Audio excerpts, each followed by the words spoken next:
Bem-vindo a mais uma aula de Rex. O Rex é uma linguagem poderosa que pode fazer a manipulação de arquivos PS, né, arquivos sequenciais, os KEYSANs, ou membros de particionados. Membros? Sim. Dá para a gente abrir um membro de um particionado, ler o conteúdo desse membro e fazer inclusões dentro do arquivo, fazer extrações de linhas desse arquivo. Bacana, né? Eu vou mostrar um exemplo aqui de como fazer a leitura de um membro de um PDS. A gente vai determinar uma ocorrência, uma palavra específica nesse membro, e assim que essa palavra for encontrada, a gente vai fazer a inclusão de uma linha num membro de saída. Então a gente vai ler um arquivo de entrada, um membro de entrada, vai gerar um membro de saída, e nesse de saída a gente vai ter linhas incluídas. Então imagine as possibilidades, né? Eu posso, por exemplo, ler um programa, identificar um parágrafo e no final do parágrafo colocar um comentário. Eu forço o comentário, então eu posso autodocumentar esse programa. Mas vamos lá, vamos para a prática. Bom, aqui a gente tem um programa que eu deixei simples aqui, ó. É um programa COBOL, tá? E ele tem essa palavra accept. Muito bem. Eu criei uma rotina Rex que funciona da seguinte forma. Eu vou explicar ela passo a passo aqui, tá? Então, eu estou atribuindo a uma variável de entrada um membro chamado... Então, vamos dar uma olhada aqui nesse membro stack. Bom, vou tirar esse negócio aqui.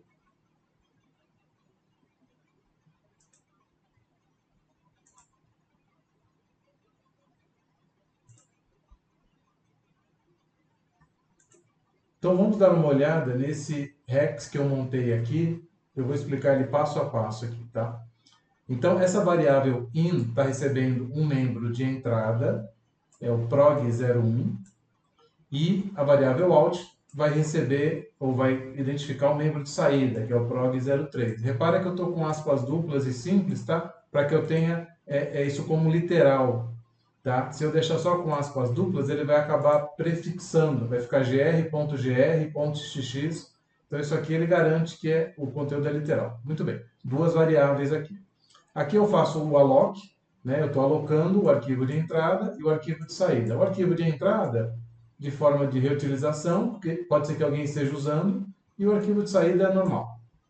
Aí eu faço uma leitura de todos os registros do arquivo de entrada, ó, o INDD, e carrego nessa variável tipo vetor, in1.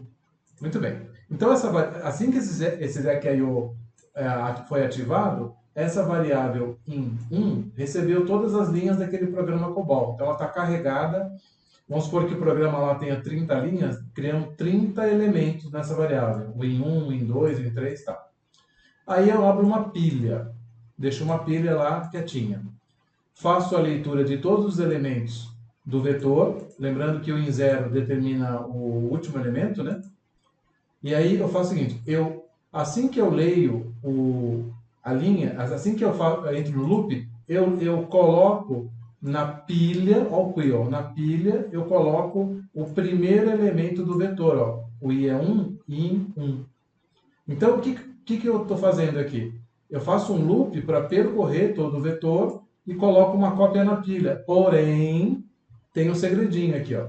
Quando eu faço o loop, cada linha que eu leio, depois que eu coloco lá na pilha, eu verifico se existe a palavra accept. O espaço em branco aqui é porque se, por exemplo, você for trocar o accept por um if e deixar grudadinho, no programa que tiver, por exemplo, diferença, o if ali vai valer, por causa do diff, né? Então, tendo espaço, eu garanto que é um comando, né? Eu não botei nada de um lado nem do outro. Nada vai se confundir. Então, eu faço o seguinte, eu verifico se existe o accept, linha a linha, tá? Cada linha que eu ler, eu verifico se tem um accept aqui, ó, na linha lida.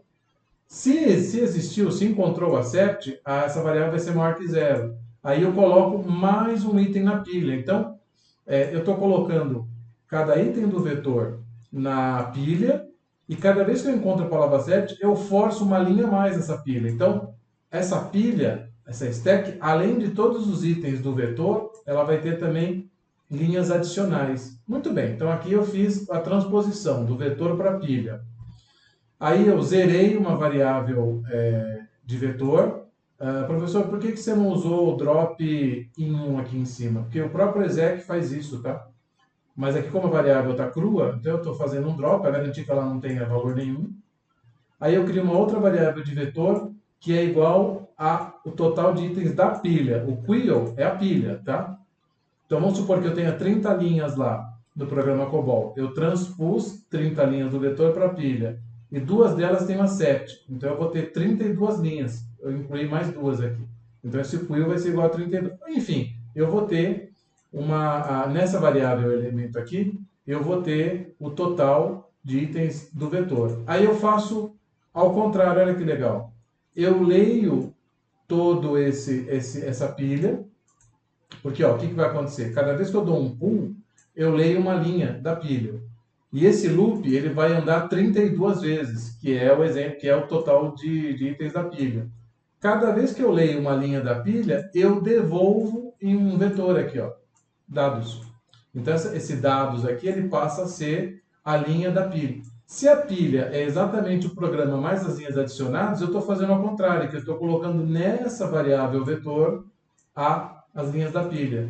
Por que eu fiz isso? Porque na hora de eu fazer a gravação no arquivo aqui de saída, ó, no Alt, eu não consigo gravar a pilha, mas eu consigo gravar a variável de vetor. Ah, entendeu? Essa é a sacada. Então eu preciso ler o vetor do disk-R aqui e colocar na pilha. Depois eu pego a pilha e transfiro para um outro vetor. Poderia até ter usado esse aqui, ó. Poderia ter usado essa própria variável aqui, tá? Enfim, só usei outra para não ficar tão bagunçado. Faço o fechamento dos arquivos e apago a pilha. Dessa forma, olha que legal. F3, F3. Então veja, aqui ó, eu só tenho prog 01. Vou vir aqui e vou dar um EX aqui, ó. Ele entrou e saiu, ó, RC0. Eu vou voltar, vou lá na coblib e vou entrar nesse cara. Olha só, ele transpôs o programa e na linha do A7, ó, ele embaixo colocou a documentação, que linha tem o A7, tá? Então, 31 linhas, né? Vamos comparar com esse cara aqui. Ó, 29, duas a mais. Legal? Enfim, essa é uma das aplicações bacanas do Rex, né? A manipulação de... Então, pensando da seguinte forma, se eu tenho um sistema não de construção de sistema, se eu tenho um sistema de catálogo, ou administração, ou validação de fonte, isso aqui é só um detalhezinho para você ir longe. Ou seja, você pode criar rotinas mais complexas que validam, por exemplo, se uma sessão termina direitinho, se eu tenho início de sessão, final de sessão, quantos stop runs existe no programa COBOL, porque se tiver mais de um, vai ter uma saída, né? A ideia é que só tenha uma saída lógica, não mais de uma. Enfim, você sabendo ler o arquivo e gerar um outro a partir daquele lido, acrescendo coisas, o céu é o limite. Legal? Até a próxima!